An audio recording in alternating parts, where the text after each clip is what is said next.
Hello everyone. So today's topic of class 10th that is mechanism of respiration. Last class में हमने discuss किया था about the different steps that are involved in the process of respiration. मतलब हमारी body के अंदर ऐसे कौन कौन से स्टेप्स हैं जिसके थ्रू रेस्पिरेशन का प्रोसेस कंप्लीट होते हैं। इस क्लास में हम डिस्कस करेंगे प्रोसेस या फिर मैकेनिज्म जिसके थ्रू हम रेस्पिरेशन के प्रोसेस को कंप्लीट करते हैं। हम ऑलरेडी डिस्कस कर चुके हैं कि जो हमारा रेस्पिरेशन का प्रोसेस है या फिर ओवरऑल जो हमारा ब्रीदिंग का प्रोसेस है वो दो स्टेप में कंप्लीट होता है। First is inhalation and second is exhalation.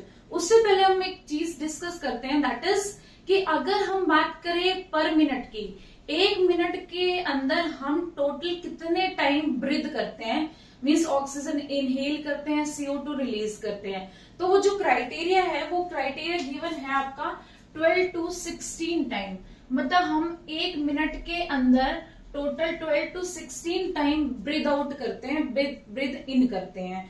अब मैंने बोला कि ब्रीदिंग का जो प्रोसेस है, रेस्पिरेशन का जो प्रोसेस है, उसमें मेजरली दो स्टेप इन्वॉल्व होते हैं। First is inhalation and second is exhalation.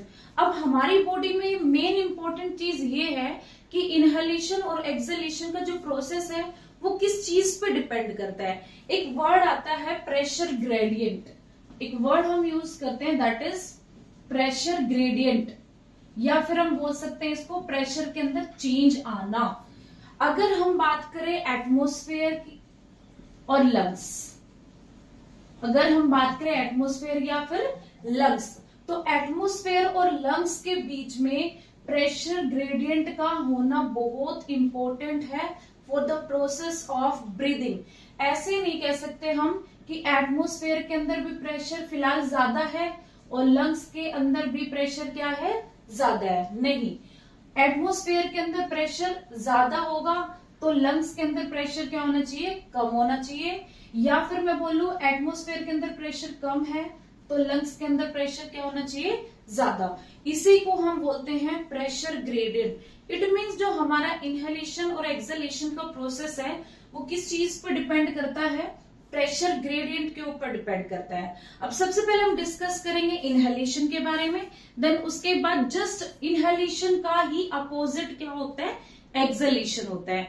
अब उससे पहले हमें ये डिस्कस करना पड़ेगा कि मेजरली हमारी बॉडी के ऐसे कौन कौन से पार्ट है जो इनहेलेशन में इन्वॉल्व होते हैं। तो अगर हम ऊपर से स्टार्ट करेंगे तो हमारी बॉडी में सबसे मेजर रोल किसका होता है, लंग्स, क्योंकि उसी को ही हम क्या बोलते हैं, respiratory organ of human body.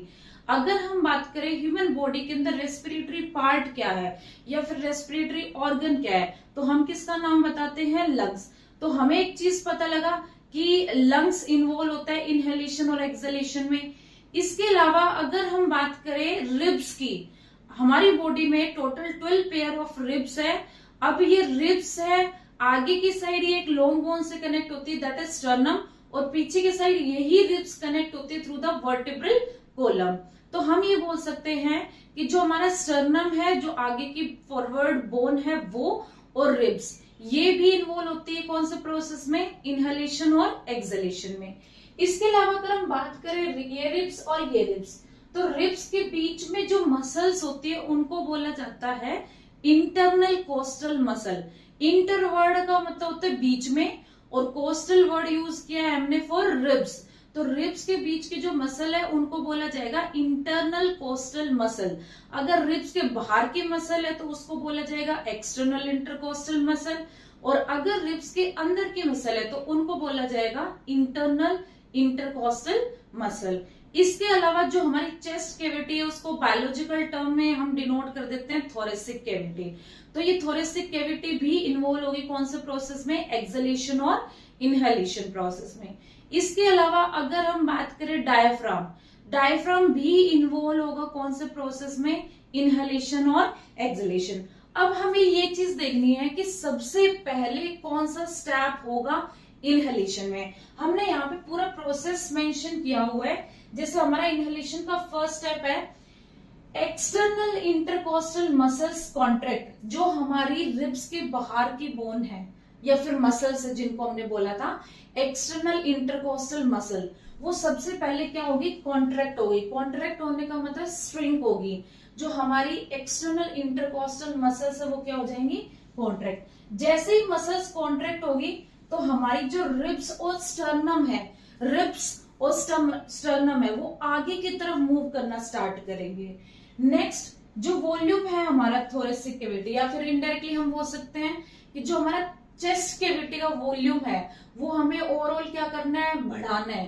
क्योंकि हमारे माइंड में एक चीज है, जब हम ऑक्सीजन को लेते हैं तो हमारे लंग्स स्वेल होते हैं, फूलते हैं। अब लंग्स फूलते हैं तो हमें अपनी थोरेसिक कैविटी को बढ़ाना है, इंक्रीज करना है उसका सरफेस एरिया।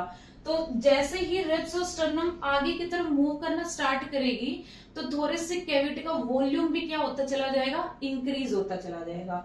नेक्स्ट हमने लिखा है, अगर हम लंग्स की बात करें तो लंग्स की आउटर लेयर होती है दो लेयर से कवर होता है लंग्स।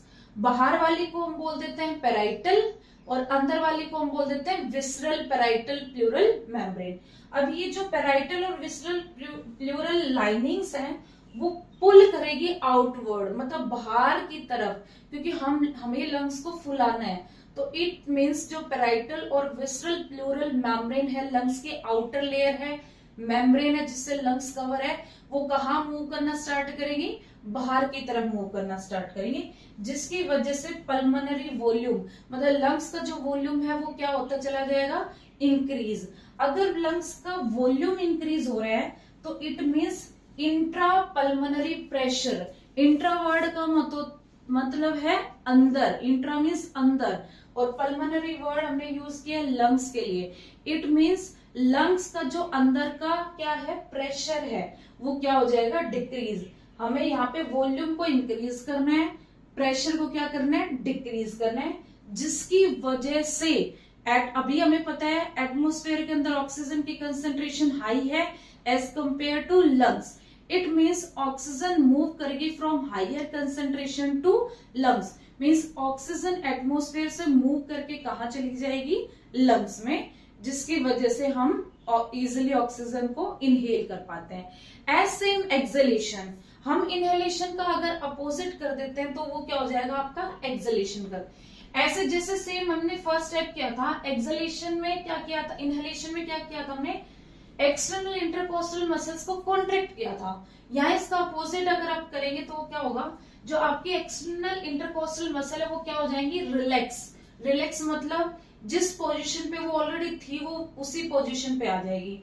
सेम एज रिब्स और जो स्टर्नम बोन्स थी वो आगे की तरफ मूव कर रही थी, इसमें क्या होगी, आगे की तरफ मूव नहीं करेगी, जहां मतलब अपनी पोजीशन पे वापस वहीं आ जाएगी। ठीक है, back to their normal position, जहां थी वहीं आ जाएगी।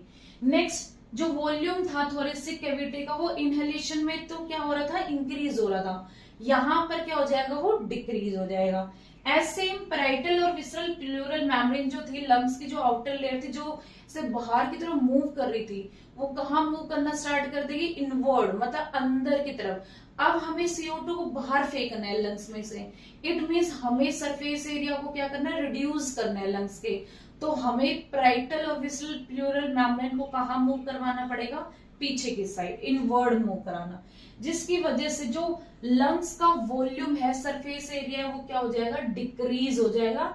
और इंट्रा पल्मोनरी प्रेशर मतलब लंग्स के अंदर का जो प्रेशर है वो क्या हो जाएगा, अभी जो वॉल्यूम है और प्रेशर है ये एक दूसरे के अपोजिट होते हैं। अगर वॉल्यूम इंक्रीज होगा तो प्रेशर डिक्रीज होगा, अगर वॉल्यूम कम होगा तो प्रेशर इंक्रीज होगा। यहाँ पर एक्सलेशन में हमें पल्मोनरी वॉल्यूम को क्या करना है, डिक्रीज करना है, ताकि पल्मोनरी प्रेशर क्या हो जाए, इंक्रीज हो जाए, जिसकी वजह से हमें ये पता है अभी फिलहाल CO2 की कंसेंट्रेशन लंग्स के अंदर हाई है एटमॉस्फेयर के कंपैरिजन में। तो सिंपल डिफ्यूजन प्रोसेस के थ्रू CO2 मूव करेगी फ्रॉम हायर कंसेंट्रेशन मतलब फ्रॉम लंग्स टू एटमॉस्फेयर।